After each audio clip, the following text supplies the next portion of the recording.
The Fed's decision to keep interest rates at a 28-year high has many Americans wondering whether now is the right time to make big purchases like, oh, I don't know, a car, an SUV. The average price for a new car, by the way, it's more than $48,000. That's a down payment on a house. Is this the year to own? Is it time to lease? Is it time to buy a used car? Here to break it all down is Lauren Fix, the car coach. Lauren, such an important conversation. A lot of people looking to travel, buy cars this summer. Thanks for being on.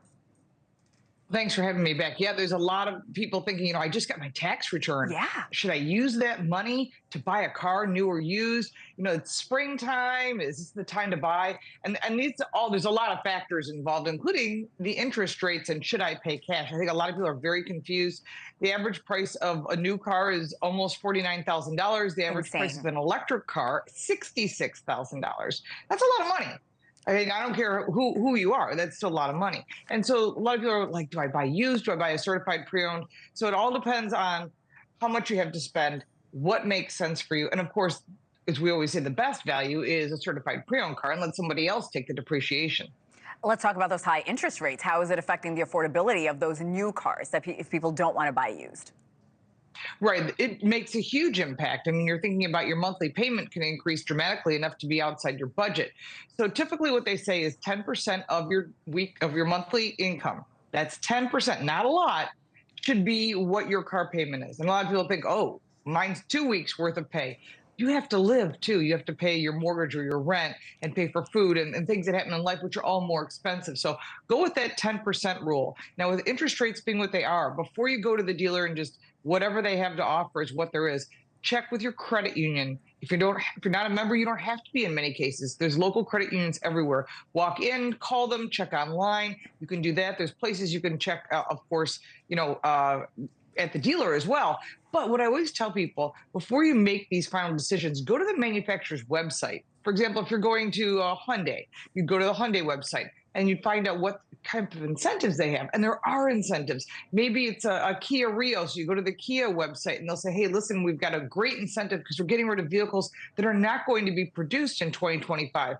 And there's a lot of them. I mean, the Jaguar I-Pace, which had slow sales, huge incentives, which would mean lower interest rates. Alfa Romeo Stelvio, as well as the Giulia, they're not making those. So if you're thinking those are really cool cars, I'd love to have one, you'll be surprised at the incentives. The question a lot of people think about when they're thinking of buying a car or SUV is, should they buy or should they lease? What's your advice there? Okay, there's a standard rule for buying versus leasing. Okay. If you drive between 10,000 and 15,000 miles in a year, then you should look at leasing. Great way to save money, get new vehicles every 3 years, get a new product, don't have to worry about warranty issues or anything, and you move on. If you drive less than 10,000 miles a year or more than 15,000 miles a year, always purchase the car because it's going to cost you more money if you drive less. You're going to be paying for something you're not using. More than 15,000 miles, the overage fees are really expensive. And every vehicle is different. So you could buy something like a Land Rover, a great car, good price, and then find out, oh, I'm 5,000 miles over and get a huge bill at the end of your lease. Good advice. Lauren Fix, thank you so much. Have you ever thought, why in the world is my wireless bill so darn high?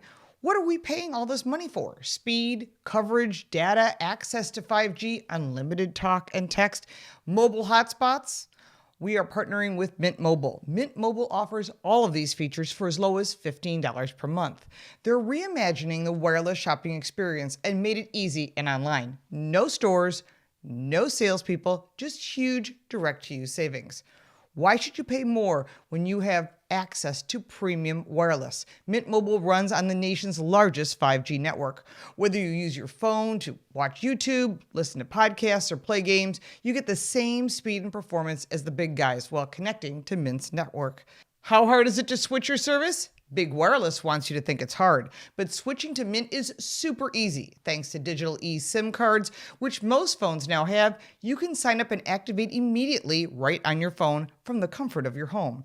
And if your phone doesn't have an eSIM, Mint will ship you a new SIM card for free. Just go to trymintmobile.com/LaurenFix, also linked in the description down below, to get premium wireless for $15 a month.